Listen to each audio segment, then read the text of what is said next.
It is now my great honor to introduce Dr. Kenneth Westhues from the University of Waterloo, Canada.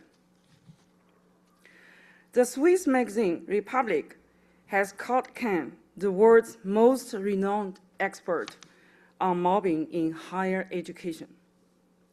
Peter Wood, president of the National Association of Scholars, has called him the world's leading authority on academic mobbing.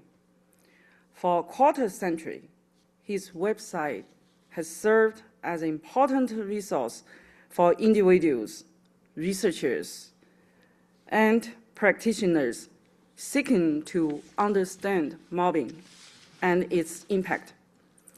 Many participants at this conference, including me, have benefited from Ken's knowledge, guidance, and support. Through his research, writing, and advocacy, Ken has helped bring academic and public attention to a phenomenon that was once largely overlooked. His scholarship forms part of the foundation for understanding the dynamics, consequences, and organizational conditions associated with workplace mobbing. His work has inspired researchers, practitioners, and individuals all around the world. Here in Niagara, Ken has helped build the infrastructure necessary to advance this field.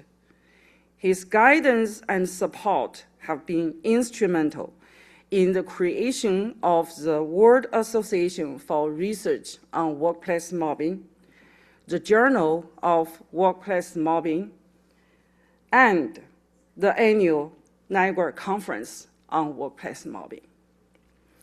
We are grateful for his continued leadership and dedication.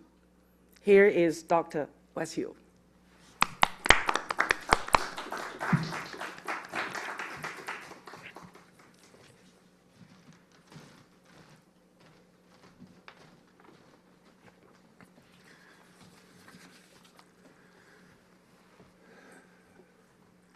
Thank you, Qingli. That was really kind. Along with Qingli, the chief organizer of this event, and co-organizer Rick Peltz-Steele, I welcome you to this third annual Niagara Conference on Workplace Mobbing. And as a researcher of workplace mobbing for the past 30 years, I give you also a heartfelt personal welcome.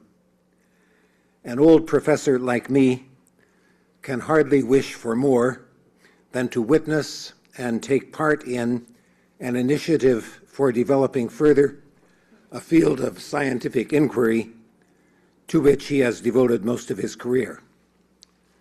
So thank you from the bottom of my heart. This year's program includes more than 20 scholars who took part in 2025, some even in 2024, plus a larger number who are new this year. You come from varied disciplines: economics, law, medicine, linguistics, music, chemical engineering, English literature, management, anthropology, political science, social work, psychology, psychiatry, and more. You represent not quite as many different countries as took part in the FIFA Games this year, but FIFA's 3 host countries this year, that's the USA, Canada, and Mexico, are all represented. Thankfully, since one of our distinguished greeters this year is from England, we have another distinguished greeter from Argentina, and other participants from Spain, Turkey, Bulgaria, Australia, Switzerland, and probably other countries too. It is a world association of researchers, an international and interdisciplinary community of scholars that is taking shape through this initiative. Orchids to all the participants, both in person and virtual, for being part of it. We are grateful that again this year, both the president of Niagara University, Father James Marr, and the provost, Tim Ireland, are on hand to give their blessing and support. And I want to acknowledge the work of the audio-visual magicians here at Niagara University, who become more skilled every year in enabling a hybrid conference of both in-person and virtual participants. This opening session is a good occasion for all of us to remind ourselves of two basic requirements if we are indeed to advance the study of workplace mobbing as a scientific field.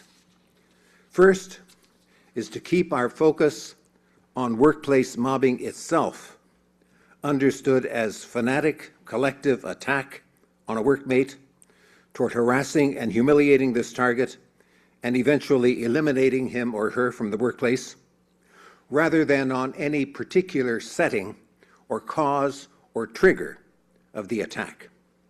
Inevitably, each of us is drawn to some scenarios more than others, cases in academia or in hospitals, the ganging up of leftists on a conservative or of right-wingers on a progressive, males putting a woman down or radical feminists going after a man, racism or intolerance of dissent, or envy of excellence, or jostling for workplace power. Building a science of workplace mobbing requires lifting our focus to a higher level of abstraction, recognizing and studying this phenomenon no matter what the cause or trigger is. Whenever and wherever and however, a social contagion of lust to destroy somebody infects a workplace and binds some workers together into a mob. A second requirement for advancing this science, worth emphasizing over and over, is to hold our moralizing impulses at bay and keep our focus on empirical facts, on actions more than words, and on words much more than imputed motives. Our purpose is not to denounce behavior, but to understand it. We want to explain name-calling instead of indulging in it ourselves. And we want to be wary of any mechanism that shields from public view the plain facts of a matter. Mechanisms like non-disclosure agreements, rules mandating confidentiality, and allowance of anonymous accusations. I came across the other day a quote from the great American novelist Harriet Beecher Stowe. She said, "The kindest thing we can give folks in the end is the truth." By this, Stowe meant not biblical truth, not any kind of faith, not the words of authority, but plain old empirical truth, factual data. Who did what, when, where, and how? Truth, in this sense, is the indispensable foundation for social scientific analysis. Participants in a mobbing often try to hide parts of it.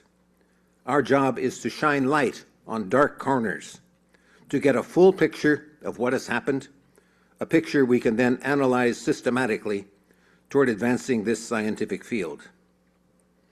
Again, profound thanks for being here, whether in person or virtually. Let's have at it.